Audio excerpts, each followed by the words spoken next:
creative mind.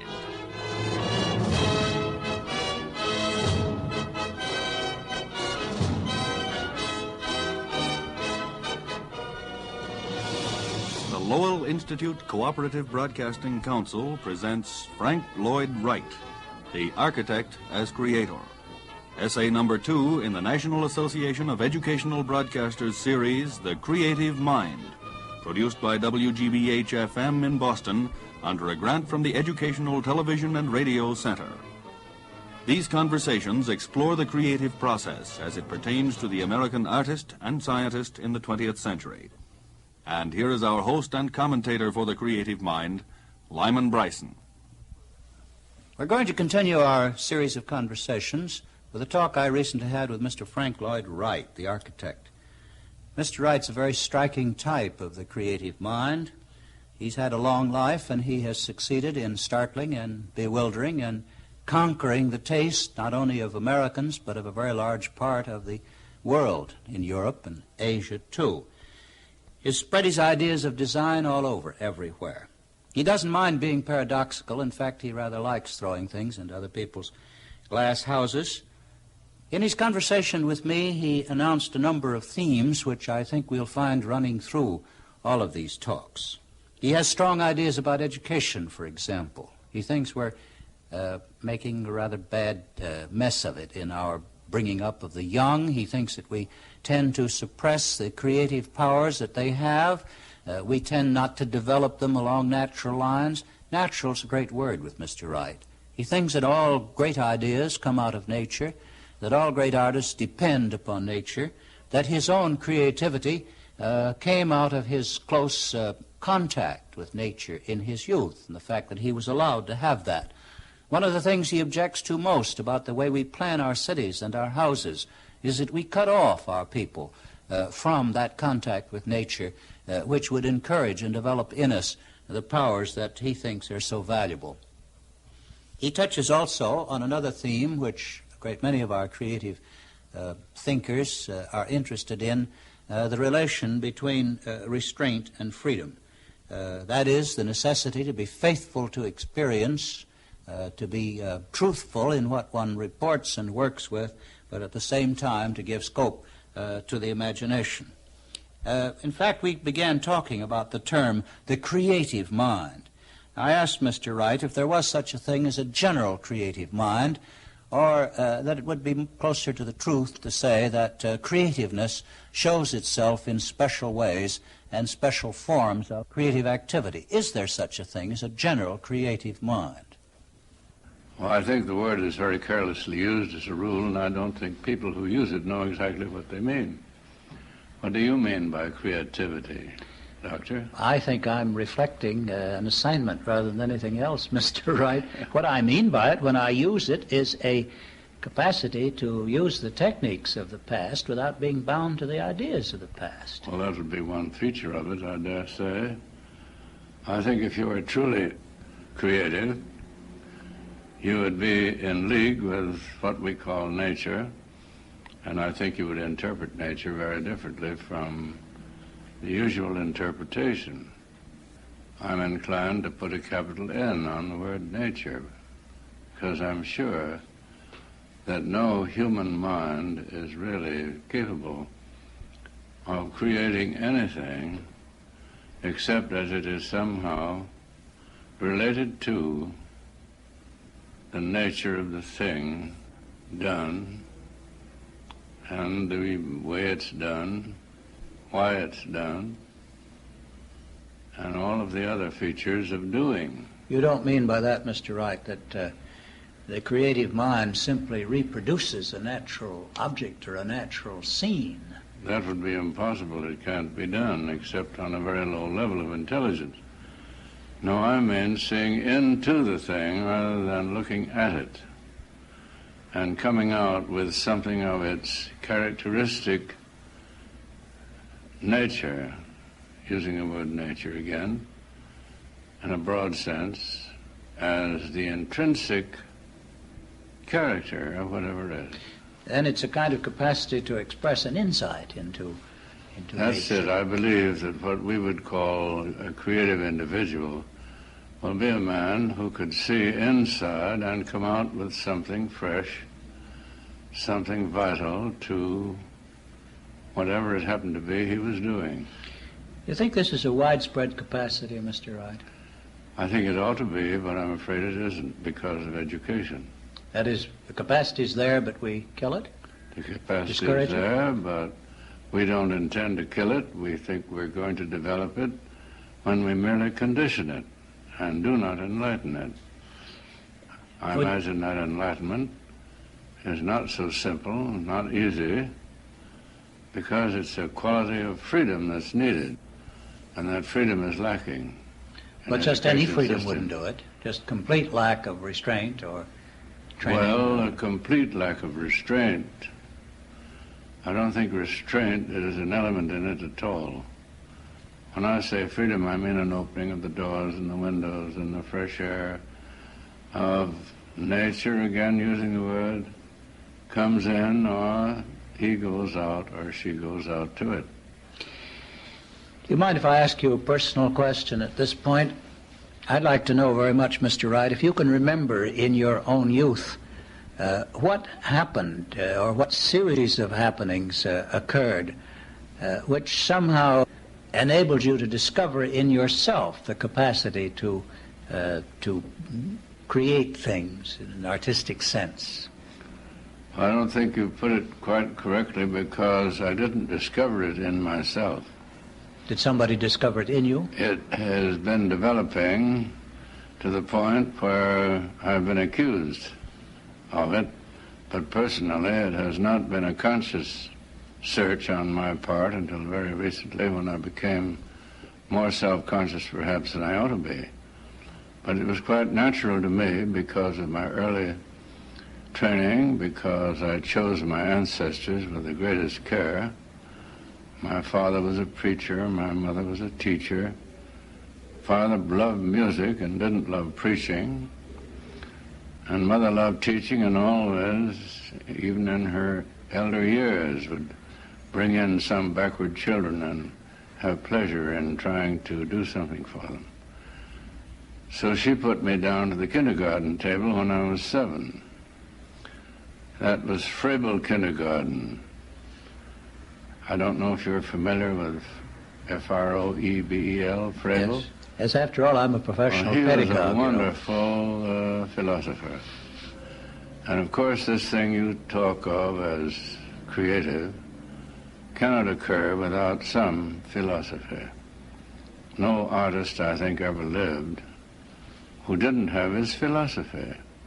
And his philosophy develops by way of what he can call perhaps his education or his way of enlightenment, let's say. It isn't often education now, but maybe it used to be. So there it lies, and in my young life, coupled with this kindergartening, where Froebel says he forbids the youth, the young, from drawing from nature, the appearances of nature, until they have discovered somewhat of the principles of form that lie back of those effects in nature. Well, when I had that, I didn't care to draw from nature. I wanted to design using those principles and elements of nature. And that's what my mother's kindergarten did for me. And I think that was where I began to be an architect. Now, coupled to that was the farm experience. I was getting to be a sort of a little Lord Fauntleroy, you know, growing up there at a special school in Boston. And I had long curls, finger curls that mothers like to put on their heads of their little darlings. Velvet pants? Yes. And when she saw this going too far, why, she cut those curls from the back of my head and sent me up to my Uncle James on the farm. And Uncle James took over my education at that point. I was 11 when I went up there. And every summer up to the age of 18, I went to the farm. And I never went to school a spring term in my life because the farm was so much more fascinating and instructive. Didn't your father's music have something to do with this too, Mr. Wright? Father's music, of course, I used to go to sleep to the strains of... Well, I heard him play almost all of Beethoven's sonatas. And I went to sleep to them and hear him playing down below on the Steinway Square, these things. And music has always been, to me, one of the great creative arts, and Beethoven, probably the greatest of all the builders of the architects.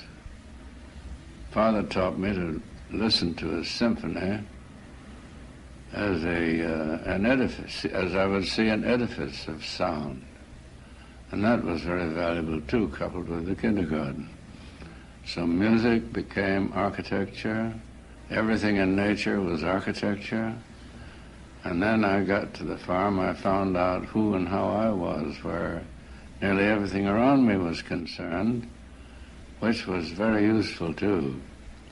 And I've never found it anything but useful, that contact firsthand with the experiences of the struggle which we call work on the farm. Well, you've got three elements here. You've got a sense of structure from music and an appreciation of that kind of structure, and you've got your Froebel principle of seeing the basic structure in natural objects before you try to make a representation of them, and you've got your own acquaintance with yourself as a person. But we've only got you up to your 11th year, Mr. Wright. Now, do these things just go on developing? This all happened in my 11th year. I think you better take it up to 18. 18th year, all right. Up to it was the 11th you went to the farm. And I wasn't conscious of it myself then. It was all as natural as boxing or skating or riding or anything. When did you start actually building? When did you... Well, I didn't build. I built some when I went to Sullivan, but it was 1893 that I put my name on the door. And by the way, it was a plate glass, the first plate glass panel door that I'd ever seen, in gold letters as architect. First time you saw a plate glass door, you put your name on it. That's right. And let me see, that was 1893. What age would I be, having been born in 1869? Well, I think you were about 24. But now, in your experience, you have quite specific and definite ideas, Mr. Wright, about the things that gave you your basic, shall we say, education or training, or enlightenment, whatever you want to call it. I've tried to look at the nature of them now that I've grown up and turned and looked the other way occasionally. But I seldom looked backward. Well, but the experience of a man like you who's done so much for your own art, it seems to me we ought to be able to tap it somehow, use it for the development of whatever talent there is in other young people. What can we do to keep the power to do things, to create things, from being killed? Only by doing them, not by telling young minds how, not by even showing them how, but by their doing them for themselves. That's the basis of Taliesin as we have it now, a foundation for young architects. We have them from all over the world now. There's 65 of them there at the present time, and all we try to do for them, and we try especially not to teach them, but to open the doors and the windows of what constitutes the good life. I don't believe you can get an architect. Shakespeare said it, didn't he? You can't make a silk purse out of a sow's ear. So he must be a cultured individual before he'll ever be able to do much with architecture. So the collateral arts, music, and all of the crafts, and especially movement, all enter into the culture we're trying to afford the young man who wants to be an architect. And all we expect to do for him is to open the doors and the windows of what you call, well, let's call it, for the lack of a more specific term, life. as building the structure of whatever is. And again, the word nature. We want to relate him so nearly as we can to the very nature of the thing he would do by letting him share in the doing. And we believe that a man really learns chiefly and perhaps principally by what he does. Do you think that each man's original genius is self-corrective, or does he need somebody who's older and wiser than he to point out sometimes? Oh, we'll never have I think we'll never know a substitute for leadership. But leadership is what he needs. And leadership doesn't necessarily imply didactic instruction. It does perhaps imply correction of a sort, but it does imply most of all exemplar. Example. Put him where he can see the thing properly done. That's done right. well, rather, not properly. Where he's an assistant in the doing of the thing superbly well. And all that's necessary is the sympathy, the feeling, the desire to do something that is beautiful and to be himself something fine and beautiful. Is a modern city natural, Mr. Wright? The modern city is, of course, disappearing. It was, of course, our great misfortune that we didn't have architects, genuine architects, coming over with our Pilgrim Fathers, and most of them knew the London dormitory town only. And of course, in true British fashion, they started to plant it here just as it was at home. And so far as our towns are concerned, they are still the old-fashioned feudal town. And we've never planned one. We've crammed the present one with all sorts of gadgetry. And the automobile is something it can't digest. They can tear down rotten spots and throw them out and improve them, and they can make freeways so people can get out to the country. And at first they'll serve for getting in. But the whole idea of the gregarious nature of man in the Middle Ages is now no longer the friend of culture. The city once was the agent of culture. There was no other way of getting culture. But now it's in the way. It's in the way of the dissemination of knowledge, in the way of the enjoyment of what was true and beautiful in the past. Instead of being liberated and by choice, we've got somebody standing on our feet with their elbow in our ribs, or pushing us around, or we're pushing somebody around. And there's no real development of what we declared as the sovereignty of the individual. Well, I was thinking back to your boyhood, your years on the farm that gave you a sense of freedom, Mr. Wright. What about all the young people who live in these outmoded and moribund places? Do they get any contact with nature? Well, you've heard of the teenager, haven't you? I certainly have. The teenager problem. I think distinctly it's a problem of over-gregarious life.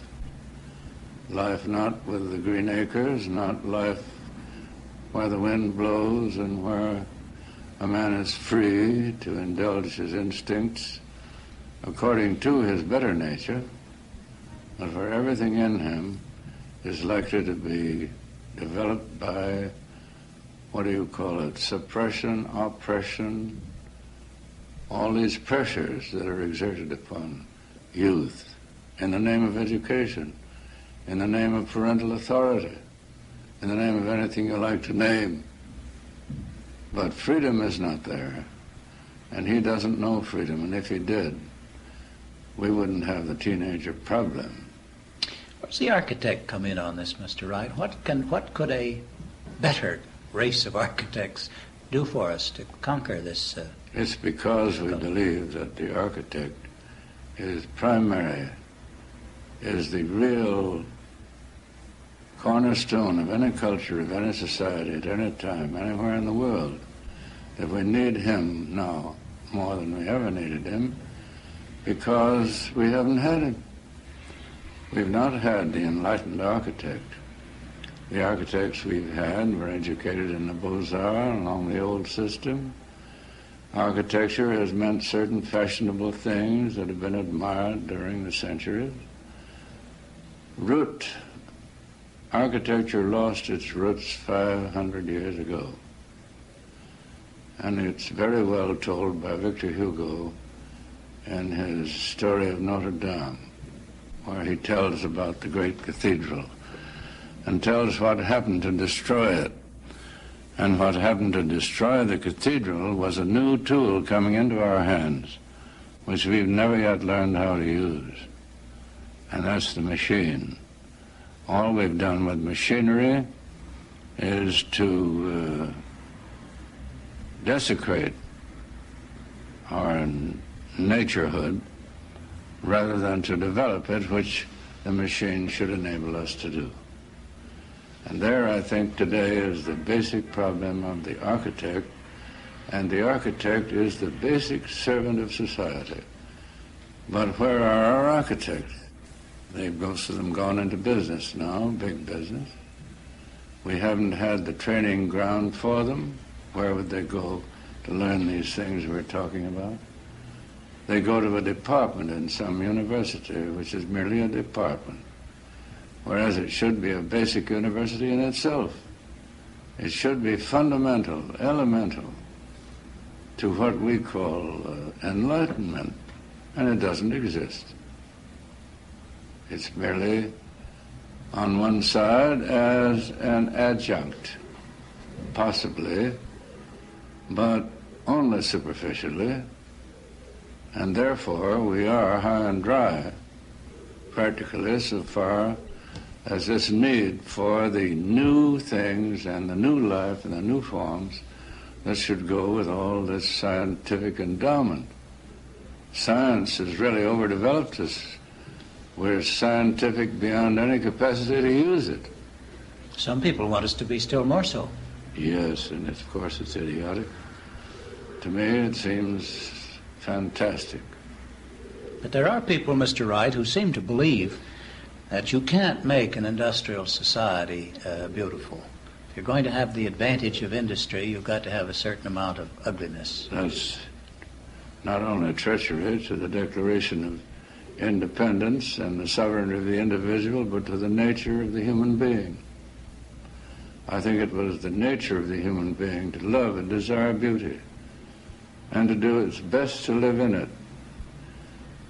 Look at the civilizations that we call primitive now. Those primitive civilizations were far superior where their life was concerned in relation to nature than we are. That whole thing has somehow been mixed up. It's gone backward rather than forward because we've had all these ways of making life artificial. It's not the fault of the machine itself, is it? The machine is not at fault for anything. It's a great tool, but it's not a great tool for construction, only for destruction, unless you put it into the hand of what we were calling creative minds, architects, men with a deep sense of structure, or a sense of the elemental in human nature.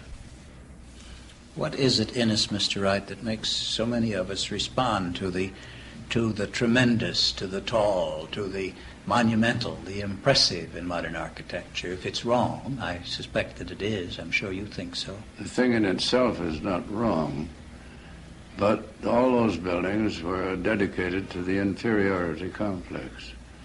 And our declaration of the sovereignty of the individual demands a different sense of proportion, and I felt that when I was a young architect. So my scale in the buildings that I built has always been the human scale. People said that if I'd been, instead of 5'9", I'd been 6 feet 3 or 4, that all my buildings would have been different, and they're right, they would have been. Right here on Park Avenue, not more than a few hundred yards from here, Mr. Wright, we're building enormous square boxes of steel and glass. Now, is this just merely enclosing office space, or is this expressing something deep in our sense of design, or perhaps some of them do one thing and some another? And you see, Doctor, the sense of space is what has been preserved in Paris and made Paris the most beautiful city of the world today. We've lost it in all our cities. We can't have it. And in most of our life, we've lost it. The sense of space. Nothing is more important. And that is the sense of the new architecture, the space within, becoming the reality of the building, and the roof and the walls taking place accordingly. That's the new thought that we call organic architecture, to which I've devoted my life. If that were put into circulation, where the teenager could feel it, understand it, use it, he wouldn't be a problem. We'd be listening to him and following him very soon ourselves. Education is really depriving us, as it exists, of all this virtue which I've been referring to as creative. There will never be anything creative coming out of the education which the teenager will receive today in this drift toward conformity. And what about the drift toward science? About what? The drift toward science, or the compulsory movement. Well, that again is a drift toward conformity. Science is something you can put your hand on, and something you can see, and you will only see what you can put your hand on. Science is, of course, capable and will eventually join with art and religion, and when they're one, then we will begin to have the right kind of education. We'll have the right kind of buildings. We'll have a greatly improved method of life. It's a great reassurance, Mr. Wright, to have you base your belief in the future upon the natural gift of artistic power and appreciation in the natural human being.